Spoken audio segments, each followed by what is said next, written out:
Today, the head teacher found a love letter in my desk. To punish me, she actually called my parents directly and asked my mom to read it out loud in public. I was almost crazy with anxiety because the person I confessed to in the love letter was none other than the head teacher, Sophia.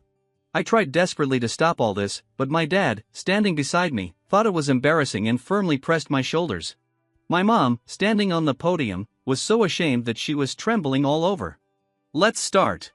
Remember to subscribe if you like it, said Sophia, the head teacher, in a cold tone. Senior year of high school is the most important time for you, but some students just don't focus on their studies. I don't know what's going on in their heads. She picked up my love letter, looked at the word dear on the cover, and said loudly, James, I found this in your desk during morning self-study. Now let your mom read it aloud with emotions and see who your dear one is. Sophia handed the love letter to my mom, who took it hesitantly and whispered to her, Teacher Sophia, children have self-esteem. Can we solve this privately? The head teacher refused sternly, puppy love is absolutely unacceptable in our school. If I don't make an example of this today, how can I lead this class in the future? My mom explained, my son just wrote a love letter and didn't even send it out. Maybe he wanted to confess after graduation. There shouldn't be a big problem with that, right? The head teacher glanced at my mom and retorted, James having such thoughts is wrong. If the parents are not willing to read it today, then take the child home to reflect for a week. My mom fell silent immediately. My dad couldn't help but say, Teacher Sophia, we'll read it. Missing a week of classes in senior year will make my son fall far behind. The head teacher nodded, okay, remember to read it loudly so that all the classmates can hear clearly who his dear one is.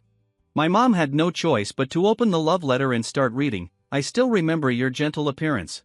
Your hair fell on your shoulders in the sunset, and there was a faint lavender scent. I don't know why you wear glasses now, tie up your ponytail, and are always cold to people all day long. All the classmates in the class looked at me in surprise.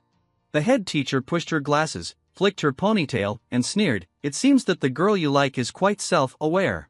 She knows that senior year is important and knows how to hide her beauty and focus on the right things. But your mind is full of dirty things. I stared at Sophia, the class teacher, who couldn't take my eyes off. The image of her that day flashed through my mind. In the sunset, her hair was scattered, with a faint lavender scent. She gently kissed my forehead. Her lips had a sweet fragrance, soft and smooth. It was the taste of lychee-flavored lip balm. That day, my lips were chapped. She took out her lip balm, held my face, and gently applied it to my lips. Just then, my mom read, what I can't forget the most is when you helped me apply lip balm. I was very shy, but with a bit of a boy's stubbornness, I pretended to be disgusted and said it was yours. You said my lips were chapped and bleeding. I closed my eyes shyly. You chuckled and then gently applied it for me. Hearing this, the head teacher slapped the desk hard. With a pop, she said coldly, I take back what I said just now. It seems that this female classmate is not self-aware at all. She is simply indecent and has no sense of shame. All of you listen carefully. If I catch any boy-girl pair in our class sharing a lip balm, I will directly call the parents. After that, Sophia nodded to my mom, indicating that she should continue reading. My mom said in a low voice, many years have passed since this incident, and I still can't forget it. To you, I'm just a passer-by in your life, but to me, you changed my whole life. I heard that you have excellent academic performance and will surely be admitted to a key school in the future. I'm different. Everyone says I only skip classes, have poor grades, and will surely be good for nothing in the future. You are like a noble young lady in ancient times, while I'm just a humble poor farmer. The head teacher couldn't help laughing when she heard this. Here it comes, the adolescent boy's euphemistic writing. Girls in the class, listen carefully from now on. Boys love to say these sentimental and disgusting sentences. They belittle themselves and praise the girls highly, and then use a retreat as an advanced strategy, trying to get the girls' sympathy.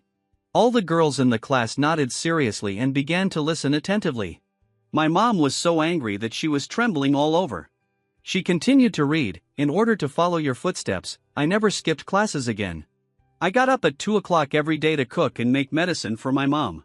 The head teacher felt something was wrong and interrupted my mom. Wait a minute, what cooking and making medicine? My mom wiped her tears and said softly, Teacher Sophia, I was ill when James was a child and lay in bed for a year. His dad had to earn money to support the family, so James had to skip classes every day and come back early to cook and make medicine for me. That's why his academic performance was so poor. Later, he suddenly decided to study hard and got up very early every day to do housework, all to take care of me. The head teacher let out an "oh" in embarrassment, nervously rubbed the chalk, and said, "Continue reading." I didn't expect that James is such an infatuated person. He fell in love with her since he was a child, right? My mom continued reading. I know it's hard to like you because you are going far and high. I studied twice as hard just to meet you and hoped to be admitted to the provincial key high school like you. But the result was that The head teacher immediately interrupted. The result was that you didn't get in. Our school is not a provincial key high school. The result is that because you were full of thoughts about love, you didn't get into the provincial key high school. Classmates, this is a bloody lesson. The girl James likes can get into a provincial key school, but he missed the girl he liked. What does this mean? It means that if you don't study hard, you will even miss love. My mom said in a low voice, "Teacher Sophia, the next sentence my son wrote is that the result was that I didn't get in, but I met you here." The head teacher's face turned a bit ugly, and she said, "It seems that girl didn't focus on her studies either. Indeed, such an indecent and shameless girl can't be good at studying. Continue reading." Looking at the head teacher's somewhat embarrassed expression, I thought, I know she was admitted back then. I thought I couldn't follow Sophia's footsteps, but unexpectedly, when I came here, she became my head teacher. Fate arranged for us to meet again. My mom continued reading. When you met me, you just smiled and nodded at me. I think you must not remember the little boy who was crying on the ground back then. Suddenly, the head teacher exclaimed exaggeratedly, "Oh my God, a crying little boy. I'm so embarrassed that I'm getting goosebumps all over. This euphemistic writing really amuses me. Why are you so fond of crying? What happened? Did the sky fall or the earth cave in? Why are you so fragile? It's really hilarious." The girls in the class also nodded in agreement, and some girls couldn't help scratching their arms as if they really had goosebumps. The head teacher sneered at me. "Do you feel so embarrassed that you want to cry now, that crying little boy?" Looking at her making faces, I just thought she was so cute. Help, why is every move of hers so sweet and lovely? I really can't resist it. If my embarrassment can bring some fun to Sophia from her busy work, then I'm willing. My mom continued reading. That year, that day, my mom had an operation. The doctor said she had a 50% chance of not waking up. I was so afraid that I would lose my mom in the future. I cried so helplessly. The head teacher was speechless and interrupted. "Wait a minute." She looked at me embarrassedly and asked, "You cried because of this?" I nodded. The head teacher froze. The next second, Sophia turned around and bowed seriously to my mom, saying, "I sincerely apologize. I didn't know you cried because of this. I sincerely say sorry to you." The classmates who had laughed along just now were all embarrassed and at a loss. One hot-tempered guy even slapped himself and muttered, "I'm really damned."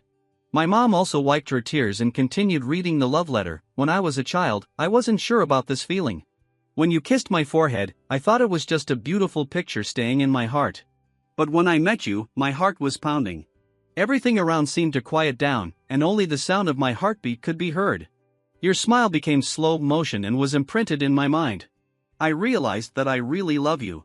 Since the day I met you, I'm sure that I deeply love you. I'm glad that I was 10 points short of being admitted to the provincial key high school, so that I could meet you earlier." The head teacher said coldly, "You should be ashamed of your poor grades instead of being glad." Wait a minute.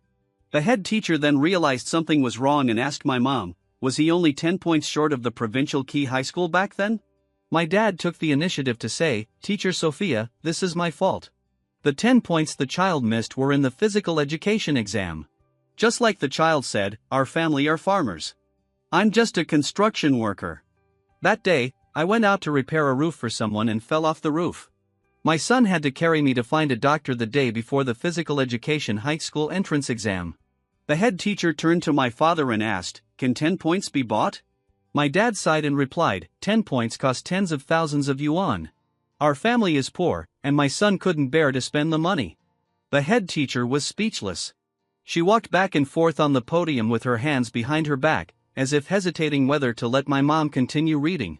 All the classmates in the class also looked at the head teacher a bit awkwardly.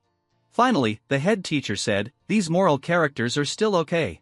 So since you have good moral characters and have the opportunity of the college entrance examination, why did you choose puppy love and ruin your future? You are still young and your mind is not mature enough. You can't get in touch with some things too early. When you become an adult, you can fall in love however you want, and no one will care. But now you should focus on your studies and study hard. My mom quickly said, James is already 18 years old. He repeated a grade to take care of me. The head teacher was speechless and said firmly, even if he's 18, he's still a student and should continue to study hard in school. My mom had to continue reading. These years have been the happiest days of my life. I looked forward to seeing you and watched you every day in class. The head teacher said seriously, in class, what you should look at is the teacher and the blackboard. Your eyes should be on knowledge. I nodded and silently said in my heart that my eyes have always been on her. My mom read, I once thought about telling you my feelings, but I was always hesitant. Until that day you came to my home and sat on my bed. You were wearing beautiful brand name clothes, which were so out of place with my shabby home. That scene deeply hurt my heart. Suddenly, the head teacher flew into a rage. She picked up a book and threw it at me fiercely, shouting, The girl went to your home? And sat on your bed? I didn't dodge and looked directly at her. That day, she came for a home visit. I still remember that I wanted to pour her a cup of tea, but my family didn't even have a beautiful glass. I could only open a box of Xiangpiopio milk tea that my mom's factory gave at Christmas and made her a cup. Our family was always reluctant to open gifts because we could give them to other relatives. It was very cold that day, and my parents only put a heater in my room. The head teacher held the milk tea, sat on my bed, took a sip with the straw, then looked up, smiled sweetly, and said to me, It's so warm. I sat beside her. After so many years, it was the first time I was alone with Sophia. Everyone else was afraid of home visits, but I was the only one who hoped that the time that day could last longer. I was reluctant to let her leave, but I didn't want her to see too much of my poverty. My mom was reading my love letter, already in tears. She read, When you sat in my home, I really wanted to tell you that I had been looking for you for many years and following you for many years. I love you like the wind that travels thousands of miles, like the clouds that float thousands of miles. Day after day, year after year. The little boy who once went out to pick up cardboard boxes to subsidize the family has seriously fallen in love with a girl he can't reach. I was once full of enthusiasm, thinking that I could make a name for myself. But when you sat in my shabby home wearing a Chanel scarf, dressed like a beautiful doll, I realized that you were ultimately a painting that didn't exist in my life. The head teacher frowned, looking thoughtful, as if she understood something, and her expression changed slightly. My mom held the love letter, her eyes filled with tears, and choked, Son, don't think like that. It's us who dragged you down. Your dad and I are useless. You've always been a good boy. The head teacher said anxiously, Parent, don't say that. My mom said hoarsely, What makes my son unworthy of her? He helped with housework when he was very young and took care of me in bed. I gave him 5 yuan every day for breakfast in the bus, but every morning he just held a steamed bun and an English book and walked to school at 5 o'clock in the morning. My dad lowered his head and said nothing. The love letter fell to the ground. The head teacher grabbed my mom's hand and said hurriedly, Let's not read it anymore. We don't read it anymore. She took out a tissue to wipe my mom's tears, then said to everyone a bit anxiously, Classmates, this thought has deviated from the topic. But I want to make it clear to you that don't look down on a young man because of his poverty. You are in your youth, and you should never have such a self-deprecating attitude. A classmate couldn't help saying, I've been to his home. His home really looks poor. If the girl wears Chanel, his family really can't match. Their parents are on completely different levels, right? The head teacher was anxious and quickly explained, in the first 30 years of life, people respect the son because of the father, in the next 30 years, they respect the father because of the son. This love letter is wrong. You haven't started to realize your own value yet. Life has infinite possibilities. Don't compare your value with that of other people's fathers. The next second, I stood up, walked to the podium, picked up the love letter, turned around, and saw the head teacher, Sophia, looking panicked. The sunset sunlight fell on her face. That year, that day, Sophia was also so beautiful. The adults thought I didn't understand and let me go to the park to play, but actually I understood everything. The cold wind was blowing. I was sitting in the park in front of the hospital, crying. She came up to me. At that time, she wasn't as serious as she is now.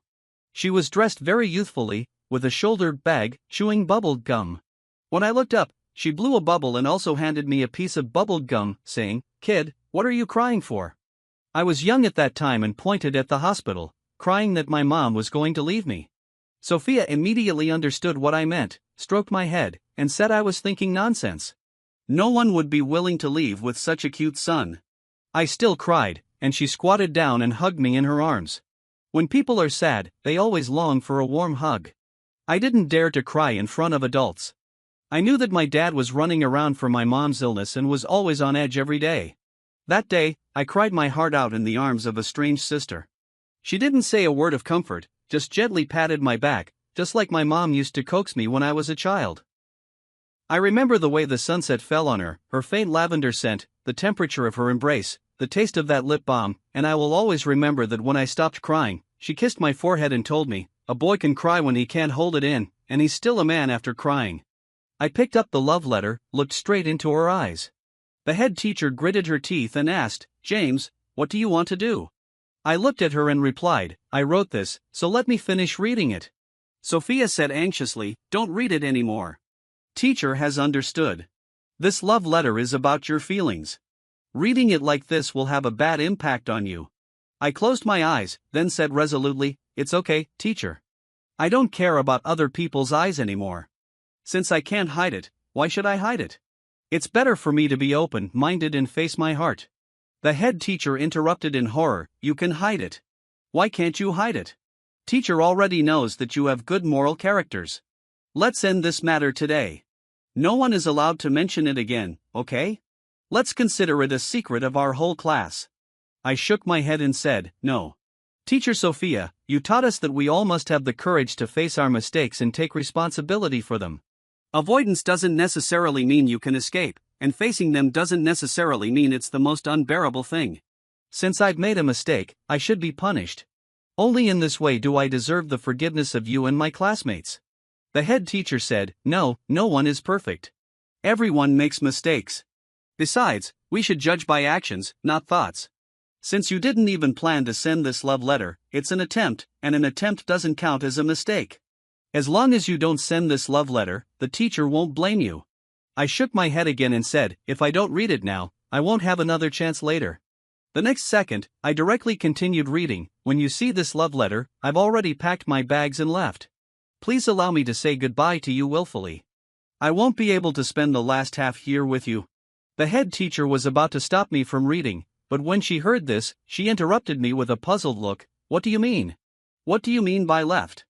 Aren't you going to study in the second half of the year?" I didn't answer her question and continued reading the love letter. "I'm sorry that I can't enter the university campus. I long to experience youth like others, but I can't afford to waste the precious 4 years.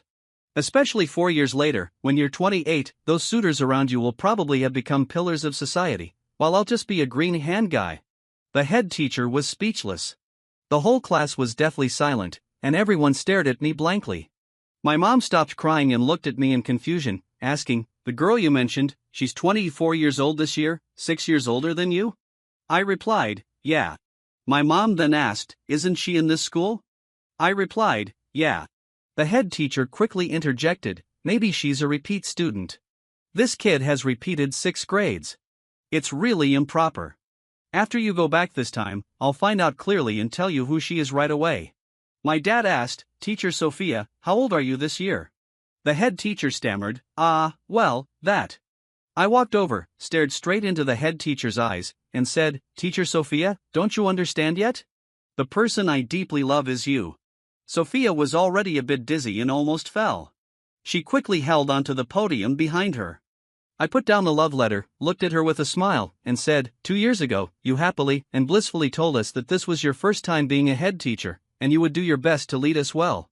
10 years ago, I also happily and blissfully told myself that this was the first time someone hugged me, making me feel a temperature I'll never forget in my life.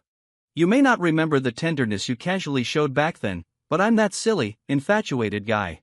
Fate arranged for us to meet, and it also made me see the distance between us clearly. I originally planned to spend this semester, cherishing every day as if it were the last day we spent together. But now, it's better to draw a perfect end to this." The head teacher swallowed hard and stared at me blankly. I helped my mom up, bowed deeply to the head teacher, and said, "I won't cause you any trouble, and the Education Bureau won't talk to you either. Because the moment you found my love letter, I had already submitted my withdrawal application to the principal's office. I smiled softly and said, "Goodbye, dear teacher Sophia." The window wasn't closed, and a gentle breeze blew into the classroom, flipping the pages of the books and stirring her hair. She panicked, reached out her hand to smooth her hair, and took the love letter from me in a daze. Everyone in the class stared at us in shock. At this moment, everyone was so quiet that not a single word of discussion could be heard. She flipped through the love letter and saw the 3 characters Sophia written on it. Finally, her cheeks turned bright red. In the past, when there was a confession situation, the classmates in the class loved to make noise. But today, facing this scene, no one made a sound. I took my mom's hand and walked out. When the head teacher saw this, she got anxious, rushed up, and grabbed my hand. We came to the corridor. As soon as we left the classroom, a burst of heated discussion immediately erupted in the class. The windows were opened one after another, and many classmates couldn't help but peek at us. I looked back at Sophia. She lowered her head and held my hand tightly. Still, no one dared to make noise, but some people secretly violated the school rules and took out their phones to take pictures of us. I said softly, "Teacher Sophia, this isn't very good." The head teacher quickly let go of my hand, stood there, and her face was completely red. She said with a bit of earnestness, "Can we talk?" I asked, "Do you remember me?" "The park in front of the hospital 10 years ago." Sophia looked at my face and finally said in a low voice, "I remember, but I didn't expect you to still remember." More and more people gathered in the corridor to watch. Perhaps fearing the eyes of the crowd, the head teacher asked me, "Can we find a place where no one is around and talk things through?" I shook my head and refused, "No. I know very well that you're safe under the eyes of so many people. If we talk privately, rumors will spread everywhere, and the principal will surely make it impossible for you to continue working. I long to be alone with you, but I can't harm you." Sophia's eyes were slightly moist. Under the eyes of everyone, she finally took off the serious look she usually had and became the girl she used to be. She asked, "Have you really been looking for me all this time?" I responded with an hmm. She stubbornly raised her head and asked me, "So you really won't study anymore? You've always said you wanted to strive, but not even going to college, do you deserve these 10 years? I said, "Striving isn't limited to the campus. People strive for different goals throughout their lives. When I devote my whole life to loving and engaging in an industry, that's also proof of my efforts, isn't it?" Sophia didn't know how to refute and anxiously said, "How about finishing your studies? I can act as if nothing happened, and you can continue to be a good student and take the college entrance examination honestly." I said, "But I like you." She was stunned and asked blankly, "What does whether you go to college or not have to do with liking me?" I explained, "When I graduate, those outstanding peers around you may have become company executives, while I, after going through college step by step, can at most become an intern in a big company. So I have my own plans." Sophia couldn't help but say, "You're crazy. What kind of dignity are you competing for with a group of people older than you?" I said, "I've been crazy since the day I fell in love with you." Sophia said with a sobbing voice, "But I thought you'd say something like asking me to wait for you for 4 years. I asked in confusion, "Why should I be so selfish as to ask you to wait for me and waste your wonderful youth? Moreover, even if you agreed, maybe it would just be a delaying tactic, right?" Sophia got anxious. She grabbed my arm and said excitedly, "Aren't you being selfish too? If you didn't like me, you could study in college well. Under the pretext of loving me, saying you can't wait and giving up your important 4 years, making me feel guilty for the rest of my life, isn't this selfish?" In a fit of anxiety, Sophia even raised her hand to slap me, but in the end, the slap didn't land. I quickly shook my head and said, "No, it's not like that. Please don't think that way. I didn't change my choice because of you, but for you. One is the reason, and the other is the purpose. You didn't ask me to change. This is my own decision. It's like the difference between someone being forced and threatened to commit a crime and me committing a crime for a friend. The causal relationships are completely different. You shouldn't feel guilty about this. It's all my own choice." Sophia wiped away her tears and cried, "You've already handed in the love letter. Don't you want an answer? I can answer you right now. As long as you're willing to finish the college entrance examination, I'll be your girlfriend." Before she could finish speaking, I reached out my hands and hugged her. Sophia was stunned. I held her tightly, just like that time 10 years ago, with the same temperature and the same lavender scent. However, I was no longer that little boy. I whispered in her ear, "No, I prepared this love letter not to get your response, so I never planned to hand it in. Because I know what a teacher-student relationship means, and I also know what you might lose because of it. I paused and then continued, I'm an adult now and will take responsibility for my actions. This isn't a decision made on impulse but a result of weighing the pros and cons. Going to college is one path in life, but it's not a necessary one. From a macroscopic perspective, people who have gone to college do have more and broader paths, but for my personal special situation, it may not be the case. In reality, with my family's conditions, going to college means taking on student loans, and the future environment isn't very friendly to undergraduates. There are so many graduates every year, and the employment pressure is likely to increase year by year. Not to mention that I have to wait another 4 years, and the situation may be even more severe then. However, the most important thing is that the path I plan to take doesn't require 4 years to learn knowledge. Sophia pursed her lips and didn't speak, seemingly not agreeing with my view. I then said, if you're willing, I'd like to make an agreement with you. Sophia was held in my arms and even forgot to push me away. I could feel her heart beating very fast. She stuttered and asked, what agreement? I said, I'll come to you 2 years later. She cried and said, in just 2 years, what kind of future can you make? I smiled and said, if I can't make a future, it means I haven't gone all out for you. I let go of her, admired her lovely appearance one last time, and finally turned around and left, leaving only one sentence, I'll come to you 2 years later. Sophia's story. I stood there stupidly, watching him leave. My heart ached sharply. I covered my chest, and the pain made it hard for me to breathe. He thought I had forgotten, but I've always remembered that crying little boy. 10 years ago, when I was still in middle school, someone told me that recently someone had been secretly asking about me. I felt very strange. After all, in school, if a stranger asks about you, there are usually only 2 possibilities, either being pursued by some strange person or being beaten up after school. I told this to my best friend, and she was also very angry. So, we summoned up our courage and wanted to see who was asking about me. Finally, when we saw a little boy shyly pulling a male classmate, saying, Big brother, I want to ask you something, we couldn't help but burst out laughing. I told this to my best friend again, and she sighed, poor kid, he's so young. I rolled my eyes helplessly and said, maybe the kid just wants to say thank you to me. But after that, things became a bit different. It was all because my best friend was too curious. She also started an investigation after the little boy asked about me. Coincidentally, her sister was in the same school as the little boy. Finally, she excitedly reported the little boy's situation to me. I already knew that he skipped classes every day to go home and cook and make medicine for his seriously ill mother. I also knew that he found out my grades and never skipped classes again from that day on. However, at first, I didn't take these things to heart. Who would take a kid's things seriously? But my best friend was very concerned about this. She always excitedly told me that the little boy had improved his grades by hundreds of places, was among the top 10 in the school in the exam, and that he was determined to get into the high school I had attended. I didn't find it annoying. After all, I like to see people working hard and making progress. At first, I just listened to it as gossip, even though I was the heroine of the story. Until I returned to my hometown to be a teacher, and he walked into my classroom. The first time I saw him, I wanted to tell him that I remembered him. But I didn't dare because the way he looked at me was different, full of sincerity, enthusiasm, and an indescribable feeling. When my best friend knew about this, she was so excited that she kept patting my shoulder, and the force almost broke my bones. I told her not to think nonsense, that it was impossible. But she bit the straw of her milk tea and said excitedly, Girl, don't kid me. Such a good boy, when he becomes an adult, you too. I said helplessly, It's impossible. I'm his teacher.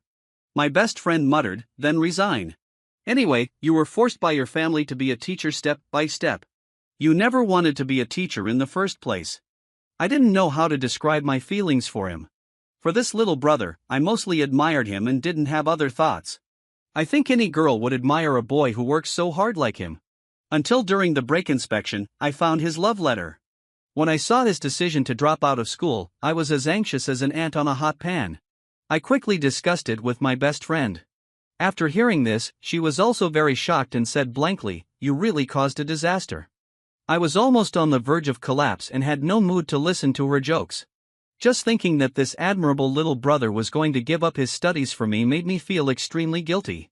Finally, I made a bold decision. I wanted him to hate me. I asked my best friend for advice, but she kept shaking her head and saying, you may underestimate this little brother's determination. I gritted my teeth and said, no matter how firm his determination is, I'll nip his thoughts in the bud. So, I confiscated the love letter, deliberately called the parents, and asked the parent to read it aloud in the class. During this process, I also kept making sarcastic remarks. I had planned that when it was almost done, I would take the love letter back and tear it up. There was no need to finish reading it. After all, boys of this age are very concerned about face. Who could stand such humiliation? I wanted to become the person he hated the most and make him give up on me and go to college safely. But to my surprise, he not only didn't back down but also walked onto the podium and took the initiative to read the love letter. No matter how many people around pointed at him, he seriously finished reading this love letter. I stood there, at a loss. I'm a person who is used to following the rules, but he isn't. I never expected that, as my best friend said, I underestimated his determination. In order to make him finish the college entrance examination, I even thought of using a delaying tactic, lying to him that as long as he finished the college entrance examination, I would be his girlfriend, and then go back on my word after the exam. But the little brother refused me. Looking at his leaving back, for some reason, my heart suddenly ached a bit. Didn't he say he loved me very much? I even agreed to be his girlfriend, even if it was a delaying tactic. Wasn't it good to go to college for me? The little brother left. He suddenly barged into my life and then suddenly left. I didn't want to cry in front of everyone, so I held back my sadness and asked my best friend to pick me up after work. This time, she didn't come with the mentality of listening to gossip. After listening to me, she said seriously, "You're lying to him, right? You'll reject his feelings after he really finishes the college entrance examination?" I didn't say anything. I was also very confused. My best friend continued, "What's so weird about a brother-in-law relationship? He was just a little brother at first. You made things complicated. You've only been forced by your parents to be a teacher for 3 or 4 years, but he's been looking for you for 10 years, right?" I said, "There was a moment when I thought about resigning." She asked, "Which moment?" I said, "When he turned around and left." My best friend said, "I inquired for you. This might make you feel better. It seems that the little brother is learning hairdressing from a boss. He'll probably become one of those flashy guys with dyed hair soon." I was speechless and frowned slightly. I thought, what about the 2-year agreement? He talked big, but in the end, he actually went to learn hairdressing? Even if he's extremely talented, it will take at least 5 years to enter the top tier. But I always felt something was wrong. A man who could persevere for 10 years, I didn't quite believe he would make such a hasty decision. Sure enough, the Education Bureau talked to me. They hoped I would pay attention to the impact and keep a distance from students in the future. They didn't know that this doomed relationship started many years ago. 3 months later, my best friend contacted me again. As soon as she saw me, she said mysteriously, "Something seems wrong." I asked, "What's wrong?" She said, "My sister said that the guy isn't cutting people's hair. He's grooming cats and dogs, and he charges $128 each time. I remember you love kittens the most, but you're too scared to keep one because you're afraid your parents will get mad." I said in surprise, "I really do love kittens. But I only pay $35 for a haircut, and you're telling me it's $128 for a pet grooming?" She said, "That's not the point." I asked, "So where does he work?" She said, "All over the place. He's at the store during the day, sets up a booth by the riverside at night, and even offers home service during holidays. Also, he made an account. I suspect he's trying to build up a fan base and open his own store." I stared blankly and asked, "Doesn't he need to rest?" She said, "I don't know. Let's wait and see. With this intense workload, I don't think he can last more than half a year." Out of curiosity, I searched for his account. The homepage was filled with videos of him grooming pets. In the videos, he wore a mask, focused on grooming the puppies, spoke gently, and moved briskly. There were a few scars on his hands from being scratched by the pets. For some reason, he looked kind of handsome. I shook my head vigorously, telling myself not to think nonsense. A year later, my best friend excitedly told me, "I underestimated that guy. He's opened his own store now." I wasn't really surprised. With his hard-working intensity, probably living and eating at the store, it shouldn't be too hard for him to save enough money for a small store in a year. Although I wasn't surprised, I still couldn't help but check out his account. It was indeed a small store, mainly offering appointment-based services for now. Because of the grand opening discounts, there were a lot of customers. Looking at the appointment schedule, it was fully booked for the whole month. I couldn't help but wonder, doesn't he take any days off? Won't his body break down? Seeing how busy he was, he even posted a video looking for an assistant. A lot of girls who love pets applied, but he politely pinned a reply at the top, saying he hoped the assistant would be male. My best friend asked me seriously, "Are you really going to keep that promise?"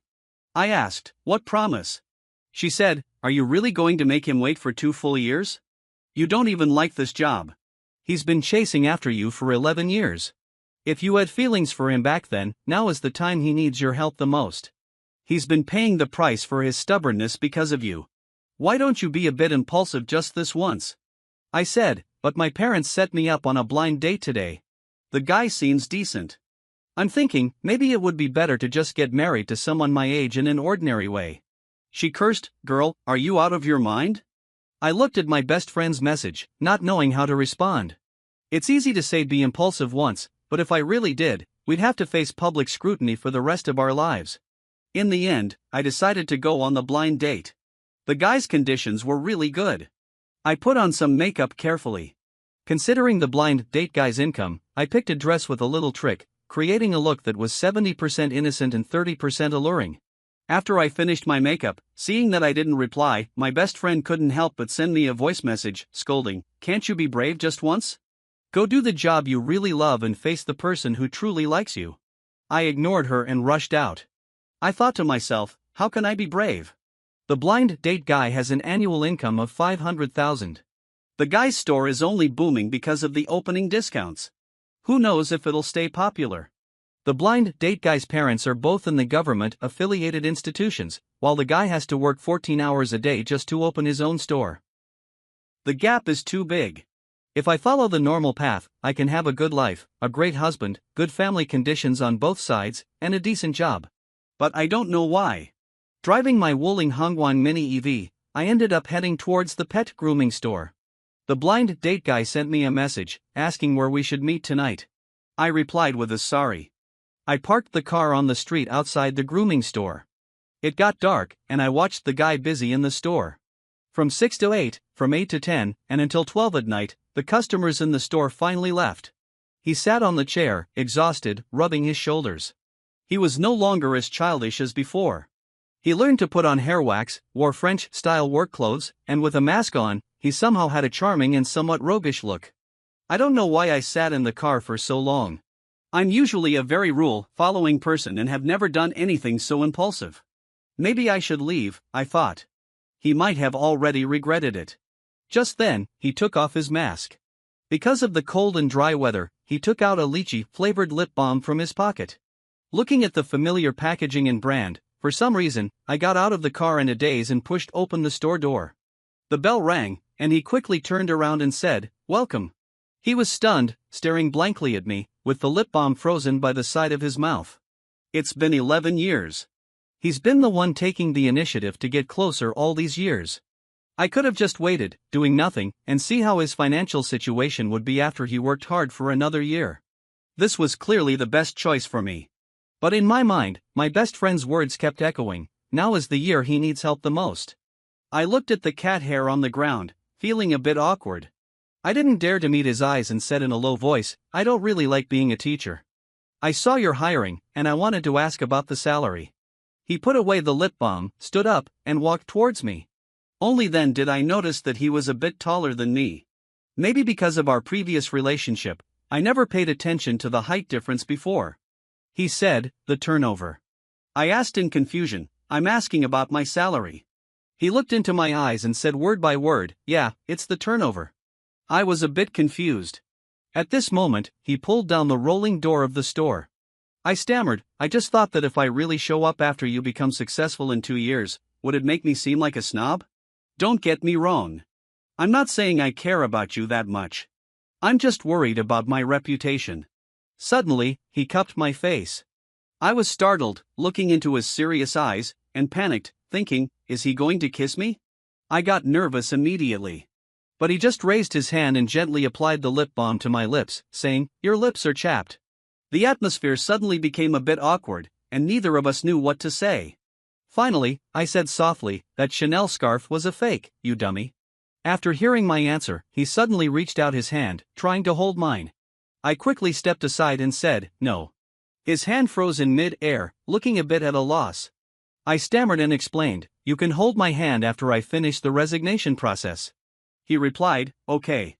I've waited for 11 years. A few more days won't matter. I let out an and then said, I need you to promise me one more thing. He asked, what is it? I said, I don't want you to make hasty decisions because of me. No more night-time business from now on. I'll help you with your studies, and you must take the college entrance examination. If you give up the college entrance examination because of me, I'll never be at peace in my life. He hesitated for a moment, and finally smiled, okay. I thought to myself, my parents are probably going to scold me when I get home tonight. From then on, I helped the guy manage the store during the day and tutored him at night. Sometimes, my mom would scold me, which she had never done before. 3 years later, the guy and I made the store thrive. To save money, we held our wedding and his Jujong University entrance celebration banquet on the same day. In the hotel's dressing room, I was in my wedding dress, and he was in a suit. I told him, when you go to college, study management knowledge well. Our store is already quite well known now. When you graduate, it'll be up to you to turn it into a chain brand. He nodded and replied, I added, my mom doesn't scold me anymore. She even praises you for being promising and tells everyone that her son-in-law got into Jurjong University. He still just said, I couldn't help but ask, why do you keep saying What are you thinking? He said, I want to call you wife. I smiled and replied, call me then. I'm already your wife.